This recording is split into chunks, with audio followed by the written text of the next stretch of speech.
கர்த்தருடைய பரிசுநாமத்திலே உங்கள் யாவரையும் நான் வாழ்த்துகிறேன். இந்த ஜூம் மீட்டின் மூலமாக ஒன்று கூட நமக்கு கர்த்தர் உதவி செய்திருக்கிறார். அதற்காக நான் அவருக்கு நன்றி செலுத்துகிறேன். இந்த நேரத்திலும் நாம் ஜெபித்து இந்த தியானத்தை நாம் ஆரம்பிக்கலாம். அன்பின் பரலோக தகப்பனே, இதுக்காக நன்றி செலுத்துகிறோம். கர்த்தாவே, கடந்த இரவிலே நல்ல தந்து புதிய நாளை காண செய்திருக்கிறேன். வெவ்வேறு இடங்களிலிருந்து கூட கர்த்தாவே நாங்கள் இந்த ஜூம் மீட் மூலமாக இணைந்து உடைய வசனத்தை தியானிக்க கர்த்தர் கிருபையாக கொடுத்த இந்த தருணத்திற்காக இப்பொழுது கூட கர்த்தாவே நாங்கள் சங்கீதம் 74 நாங்கள் தியானிக்க இருக்கிறோம். அதில் இருக்கிற சத்தியத்தை நாங்கள் அறிந்து கொள்ள உதவி செய்தலும் நம்முடைய வசனத்தை அறிந்து அதன்படி நாங்கள் வாழ உதவி செலுத்தியாச்சு. தொடக்க முதல் முடிவு பரிந்துரை பிரசன்னம் கரம் எங்களோடு கூட இருந்து வழிநடும் புதிய மேலும் ஒருவருக்கு நாமத்தில் ஜெபங்கள். ஆமென். ஓகே, இந்த நாளில் நாம் சங்கீதம் 74 நாம் தியானிக்க இருக்கிறோம். இந்த சங்கீதம் 74 எழுந்தது வந்து ஆசாப் அப்படின்னு சொல்லி எழுதப்பட்டிருக்கு. ஆனா எந்த ஆசாப் எழுதினாரு அப்படின்னு சொல்லி நமக்கு சரியா தெரியல. ஏன்னா தாவீதினுடைய நேரத்துல இருந்த அந்த ஆசாப் இந்த சங்கீத பகுதியில எழுதப்பட்டிருக்கிற சம்பவங்கள் நடக்கும் பொழுது அவர் இல்லை. ஏன்னா எருசலேம் தேவாலயம்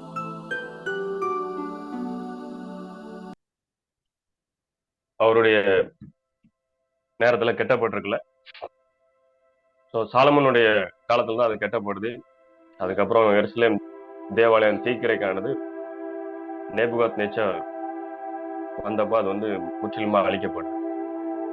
ஸோ எருசலேம் தேவாலயத்தினுடைய அழிவை குறித்து இந்த சங்கீதத்துல எழுதப்பட்டிருக்கு.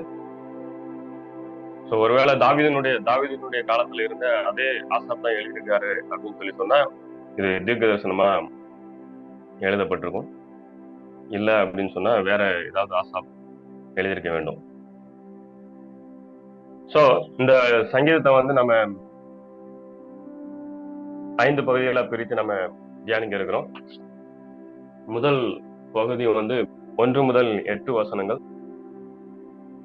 வெளிநாட்டு படையெடுப்பு குறித்த புலம்பல்.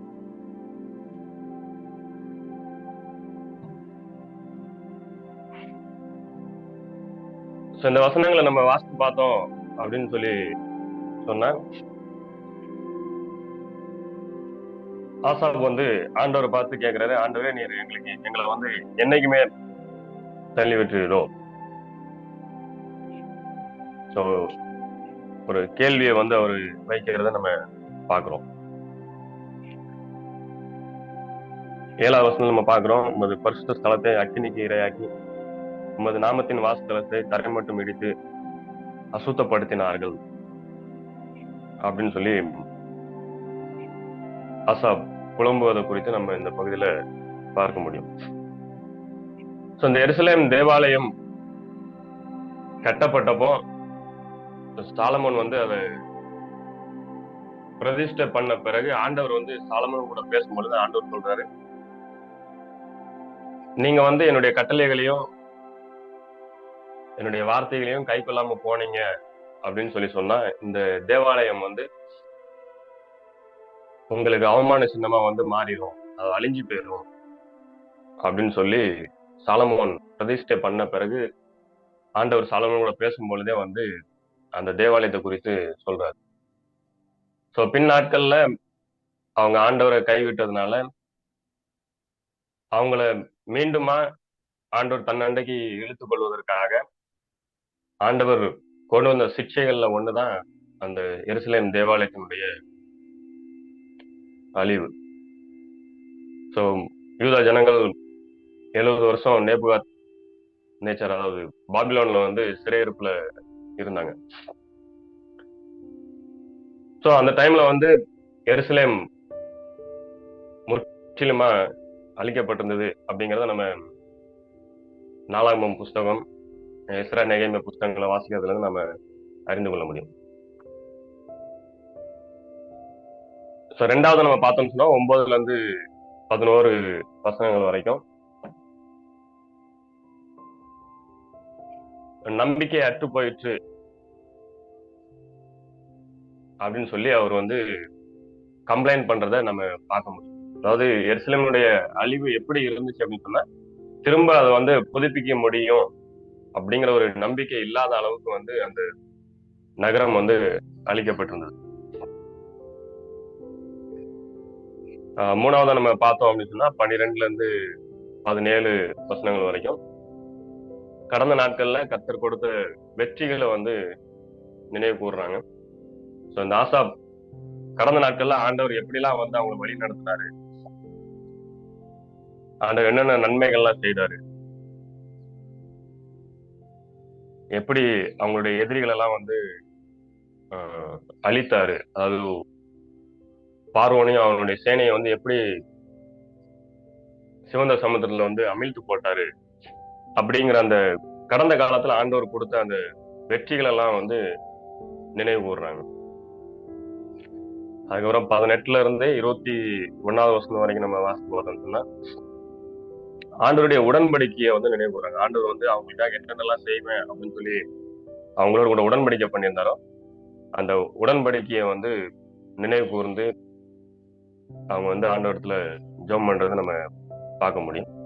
கடைசியா 22 மற்றும் 23 வசனங்கள்ல வந்து சத்துருவுக்கு எதிராக செயல்படுறதுக்காக ஆசாப் ஆண்டவரை அழைக்கிறத நம்ம பார்க்க முடியும். அந்த சங்கீதத்தினுடைய பிரிவு. அந்த சங்கீதத்துல முதல் பகுதியில் நம்ம பார்த்தோம்னு சொன்னா, அவங்களுக்கு பாடுகள் கஷ்டங்கள் வந்த பொழுது அவங்க என்ன செய்யறாங்கன்னா புலம்புறாங்க. அநேக நேரங்களில் நம்முடைய வாழ்க்கையிலும் கஷ்டங்கள் வரும்போது நம்மளும் என்ன செய்வோம்னா உட்கார்ந்து புலம்புவோம். அது ஒரு மனிதனுடைய இயல்பான ஒண்ணு, கஷ்டங்கள் வரும்போது புலம்புதல் அப்படிங்கிறது.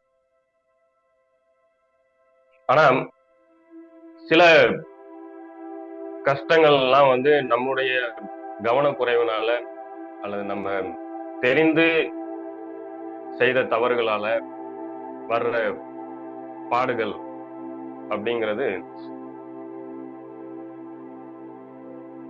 அது தவிர்க்கப்பட்டிருக்கலாம். ஆனால் அதை தவிர்க்க நம்ம வந்து மறந்துடுறோம் அல்லது நம்ம அதை வந்து அலட்சியப்படுத்திடுறோம்.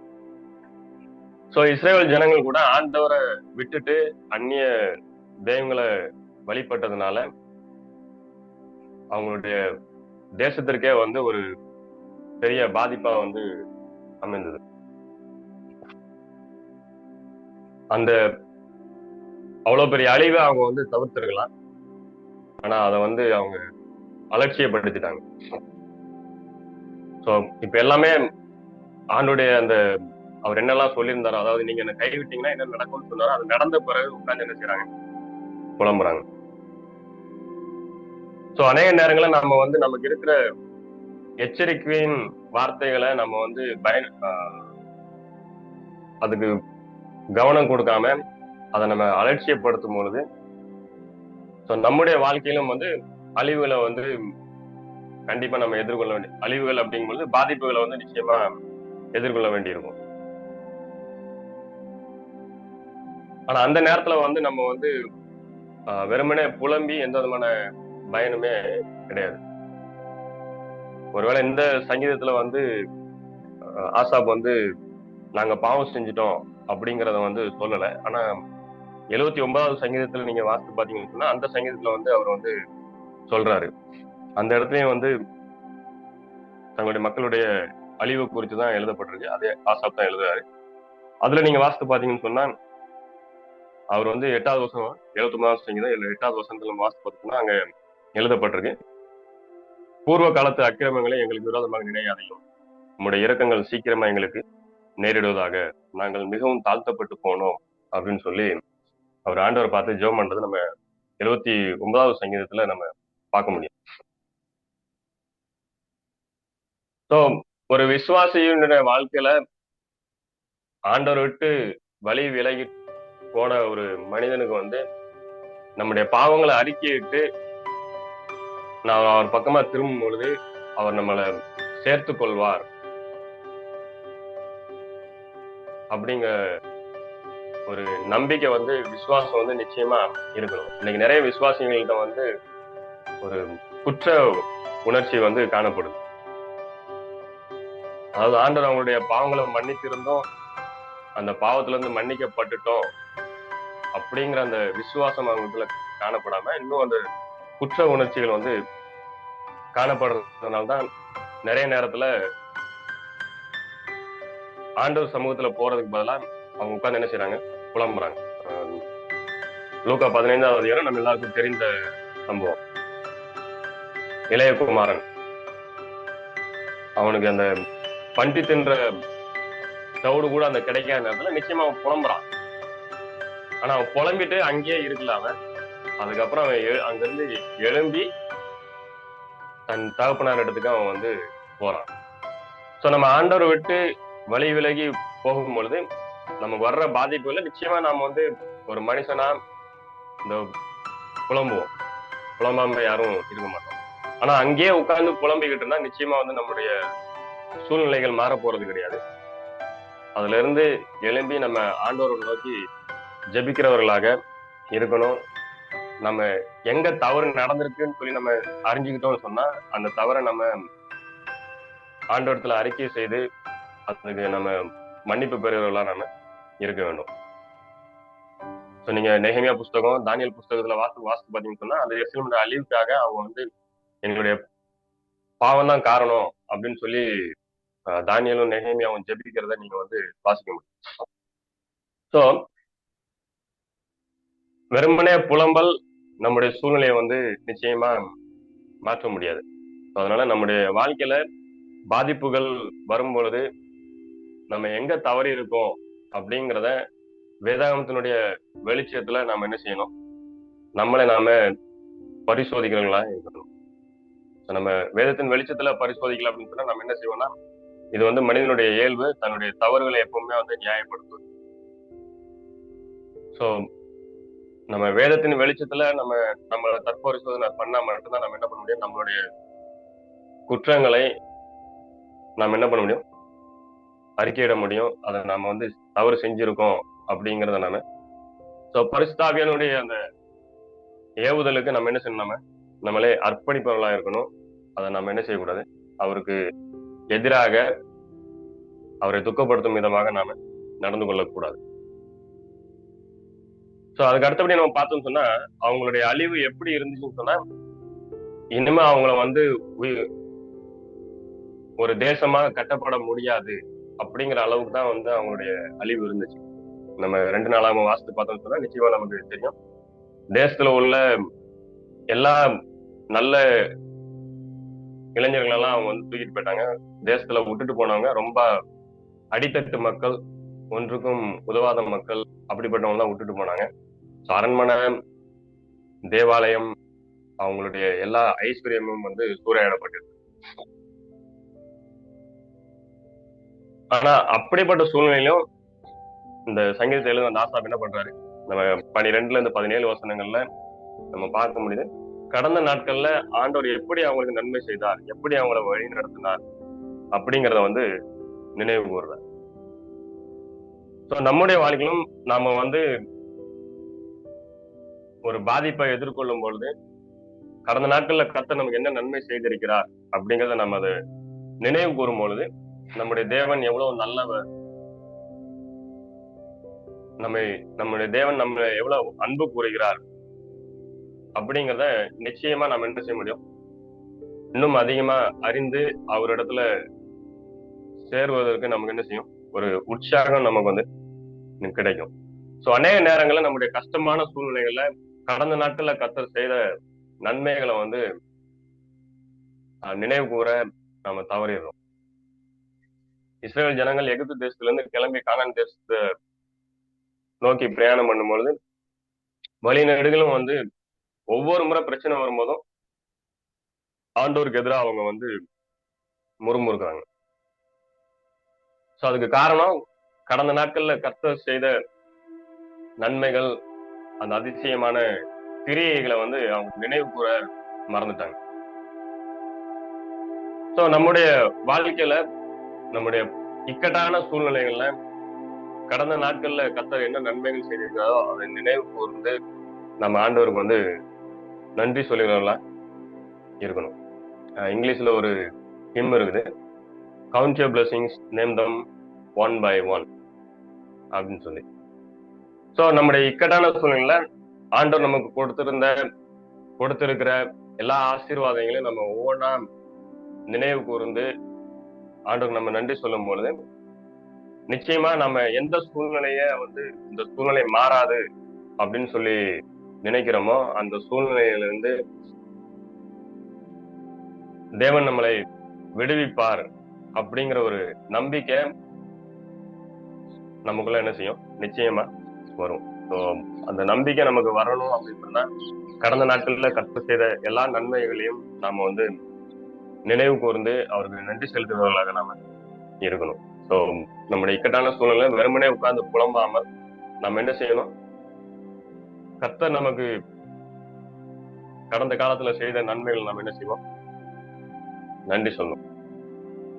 ஃபாதர் பெர்க்மன்ஸ் கூட ஒரு பாட்டு எழுதிய, கடந்து வந்த பாதைகளை திரும்பி பார்க்கிறேன், கண்ணீரோடு கர்த்தாவே நன்றி சொல்கிறேன். ஸோ நம்ம பல நேரங்களில் நம்ம கடந்த காலத்தை திரும்பி பார்ப்போம். எப்படி திரும்பி பார்ப்போம், நம்ம எவ்வளவு சக்சஸ்ஃபுல்லா இருந்தோம் அப்படிங்கிறத வந்து பெருமையா பேசுறதுக்காக நம்ம திரும்பி பார்ப்போம். ஆனா நம்முடைய கடந்த காலத்துல நம்ம எவ்வளவு சக்சஸ்ஃபுல்லா இருந்தோம் அப்படிங்கிறத திரும்பி பார்த்து பெருமையா பேசுறதுக்கு பதிலா ஆண்டவர் நமக்கு எவ்வளவு உண்மையுள்ளவராக இருந்திருக்கிறாரு, நம்முடைய குறைகளின் மத்தியிலும் ஆண்டவர் வந்து எப்படி நம்மளை மன்னித்து நம்மளை மீண்டும் வந்து நிலைநிறுத்தி வைக்கிறார் அப்படிங்கறத நம்ம நினைவு கூர்ந்து நம்ம ஆண்டவருக்கு நன்றி சொல்லும் பொழுது நிச்சயமா நிகழ்காலத்துல நம்ம அனுபவிக்கிற அந்த பாடுகளின் மத்தியிலும் நம்ம ஆண்டவருக்கு உண்மையாக வாழ்வதற்கும் ஆண்டவர் இந்த சூழ்நிலையை மாற்றுவார் என்ற நம்பிக்கை நிச்சயமா நமக்கு என்ன செய்யும், அதிகமாகும். அதுக்கு அடுத்தபடி நம்ம பார்த்தோம்னு சொன்னா 18ல இருந்து 21வது வசனம் வரைக்கும் உடன்படிக்கைய நினைவு கூறும்படி அவர் வந்து ஜெபம் பண்றார். ஓகே, நம்மளும் ஆண்டவரிடத்துல ஜெபம் பண்ணும் பொழுது வேதத்துல சொல்லப்பட்டிருக்க வசனங்களை நாம வந்து நினைவு கூர்ந்து நாம ஜெபம் பண்ணணும். இந்த இடத்துல வசனங்களை அல்லது உடன்படிக்கைகளை வந்து நினைவு கூறுறது அப்படிங்கிறது ஆண்டவர் மறந்துட்டாரு அப்படிங்கிறதுக்காக கிடையாது. சோ நம்முடைய ஆண்டவர் எவ்வளவு உண்மை உள்ளவர் அப்படிங்கிறத நம்முடைய விசுவாசம் நம்ம வளர அதுல உறுதியாய் பற்றி கொள்ள நம்ம என்ன செய்யணும், வேத வசனங்களை சொல்லி ஜெபிப்பது நமக்கு என்ன செய்யும், நிச்சயமான வந்து நமக்கு ஒரு உற்சாகம் அளிக்கக்கூடியதா இருக்கும். சோ வேத வசனங்கள் நம்முடைய வாழ்க்கையில எல்லா சூழ்நிலைக்கும் தேவையான வசனங்கள் வந்து நம்முடைய வேதத்துல வந்து இருக்கு. சோ அதையெல்லாம் வந்து நாம வந்து நம்முடைய பாடுகளின் நேரத்துல தியானிக்கும் பொழுது ஆண்டவர் எப்படியெல்லாம் வந்து நம்முடைய மக்களை வழி நடத்தி இருக்கிறார் அப்படிங்கிற ஒரு அறிவை நாம் பெற்றுக்கொள்ளும் பொழுது நிச்சயமா அது வந்து நம்மளை வந்து உற்சாகப்படுத்தும். நம்முடைய வாழ்க்கையில இக்கட்டான சூழ்நிலைகள்ல நம் தேவன் மாறாதவர், அவர் நேற்றும் இன்றும் என்றும் மாறாதவர். நம்முடைய சூழ்நிலைகள் மாறலாம், நம்மை சுற்றி இருக்கிற மக்கள் மாறலாம், ஆனா நம் தேவன் ஒருபோதும் மாறாதவர். அதனால நம்ம அவர் என்ன செய்ய முடியும், உறுதியாக எல்லா சூழ்நிலையிலும் நம்ம அவரை பற்றி கொள்ள முடியும். நம்முடைய சூழ்நிலைகளோ அல்லது கஷ்டமான சூழ்நிலைகளையோ நம்ம வந்து பயப்பட வேண்டிய அவசியம் இல்லை. நாம தேவனிடத்துல நம்ம அவரை அர்ப்பணித்து நம்மை அர்ப்பணித்து நாம் இருக்கும் பொழுது நிச்சயமா நம்ம என்ன செய்ய முடியும், நாம் தைரியமா எல்லா சூழ்நிலையிலும் எதிர்கொள்ள முடியும். சோ நாம வேத வசனங்களை தியானம் பண்ணும் பொழுது நிச்சயமா இது வந்து நமக்கு வந்து சாத்தியமாக மாறும். ஸோ அதுக்கு வந்து நம்ம முழு பைபிளையும் அறிஞ்சு வச்சிருந்தாதான் ஆகும் அப்படின்னு கிடையாது.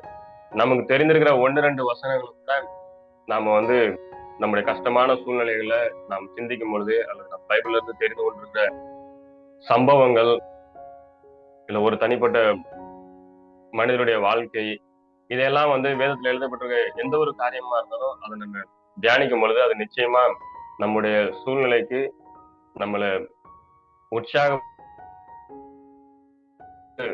எழும்புவதற்கு அது நமக்கு நிச்சயமா உற்சாகம் அளிக்கக்கூடிய வசனமாக இருக்கும். கடைசியா நம்ம பார்த்தோம்னு சொன்னா, சத்துருக்களுக்கு எதிராக செயல்பட அவரு ஜெபம் பண்றாரு. அவரு என்னன்னு ஜெபம் பண்றாருன்னா, இந்த சத்துருக்கள் செய்திருக்கிற எல்லா காரியமும் உமக்கு எதிராக நடந்திருக்கு. நம்ம அதை வாசித்து பார்க்கலாம். 22வது வாசியம். தேவனே எழுந்தருளும், உமக்காக நீரை வழக்காடும் அப்படின்னு சொல்லி சொல்றாரு. சோ இந்த சத்துருக்கள் எல்லாம் செய்திருக்க காரியம் எங்களுக்கு எதிராக அல்ல, உமக்கு எதிராக என்ன செஞ்சிருக்காங்க. அதனால நீர் என்ன செய்யும், எழுந்து வழக்காடும் அப்படின்னு சொல்லி சொல்றாரு. சோ இன்றைக்கு இந்த உலகத்துல நமக்கு எதிராக செய்யப்படுற எல்லா காரியங்களும் நிச்சயமா அது நம்முடைய கர்த்தருக்கு எதிராக செய்யப்படுகிற காரியங்கள். அப்போஸ்தலர் 9வது அதிகாரத்துல நம்ம வாசித்து பார்த்தோம்னு சொன்னா, அந்த இடத்துல கர்த்தர் சவுல் இடத்துல பேசும்பொழுது, நீ ஏன் என்னை துன்பப்படுத்துகிறாய் அப்படின்னு சொல்லிதான் கர்த்தர் சவுலை பார்த்து கேட்டார். நீ ஏன் என் மக்களை துன்பப்படுத்தினா அப்படின்னு சொல்லி ஆண்டவர் கேட்கல, நீ ஏன் என்னை துன்பப்படுத்துகிறாய் அப்படின்னு சொல்லிதான் அந்த இடத்துல கர்த்தர் சவுலோடு கூட பேசுறார். ஸோ இன்னைக்கு நமக்கு எதிராக செய்யப்படுகிற அநீதிகள் எல்லாத்துலயுமே அது நமக்கு எதிராக இல்லை, கர்த்தருக்கு எதிராக செய்யப்படுகிறது. ஸோ தேவன் நிச்சயம் ஒரு நாள் நீதியை வெளிப்படுத்துவார். ஸோ நம் தேவன் சரியான நேரத்துல அவர் நியாயத்திற்கு செய்கிற தேவன். ஸோ ஒருவேளை இந்த இடத்துல சங்கீதத்தை எழுதின அந்த ஆசிரியர் தம்முடைய சத்துருக்களுடைய அழிவை அவர் சொல்றாரு. ஆனா நம்ம என்ன பண்ணக்கூடாது, நம்ம சத்துருக்களுடைய அழிவை விரும்பி நம்ம ஜெபிக்க கூடாது. நம்ம புதிய ஏற்பாட்டுல பார்த்தோம் சொன்னா, இயேசு கிறிஸ்து சிலுவையில தொங்கும் பொழுது, பிதாவே இவர்களுக்கு மன்னியும், தாங்கள் செய்கிறது என்று அறியாது இருக்கலாம்னு சொல்லி சொன்னாரு. ஸ்தேவான் ஜெபம் பண்ணும் பொழுது, இந்த பாவத்தெல்லாம் அவங்க மேல சுமத்தாதீரும் அப்படின்னு சொல்லி ஜெபம் பண்ணார். ஸோ ஒரு உண்மையான விசுவாசி தனக்கு எதிராக அநீதி இலக்குகளுக்கு எதிராக அவங்களுடைய அழிவுக்காக ஜெபம் பண்ண மாட்டாங்க, அவங்களுடைய மன திரும்புதலுக்காக ஜெபம் பண்ணணும். ஸோ நம்முடைய வாழ்க்கையில பாடுகள் கஷ்டங்கள் எல்லாம் வர்ற நேரத்துல நாம என்ன பண்ணணும் அப்படின்னு சொன்னா, நம்ம நம்பிக்கையை விடாம நம் தேவன் உண்மை உள்ளவர் அப்படின்னு சொல்லி நம்ம கடந்த கால நாட்கள்ல கர்த்தர் நமக்கு செய்திருக்க எல்லா நன்மைகளையும் நாம் நினைவு கூர்ந்து அவருக்கு நன்றி செலுத்தும் பொழுது, அவருடைய வசனங்களை தியானிக்கும் பொழுது நிச்சயமா நம்மளால என்ன பண்ண முடியும், அந்த பாடுகள் நீங்கள்னா கூட அதுலயும் நாம் என்ன செய்ய முடியும், சந்தோஷமாக நாம நிச்சயமா வாழ முடியும். ஸோ ஆசாப் இந்த சங்கீதத்துல அவரு ஒரு கோர்வை என்ன செய்யறாரு, எழுதிட்டு வர்றாரு. ஸோ முதல்ல தன்னுடைய தேசத்தினுடைய சூழ்நிலையை குறித்து புலம்புறாரு. அவர் அந்த புலம்பலோட இந்த சங்கீதத்தை முடிக்கல. அவர் புலம்புன பிறகு ஒருவேளை தன்னுடைய நம்பிக்கையற்ற சூழ்நிலையை அவர் வெளிப்படுத்துறாரு.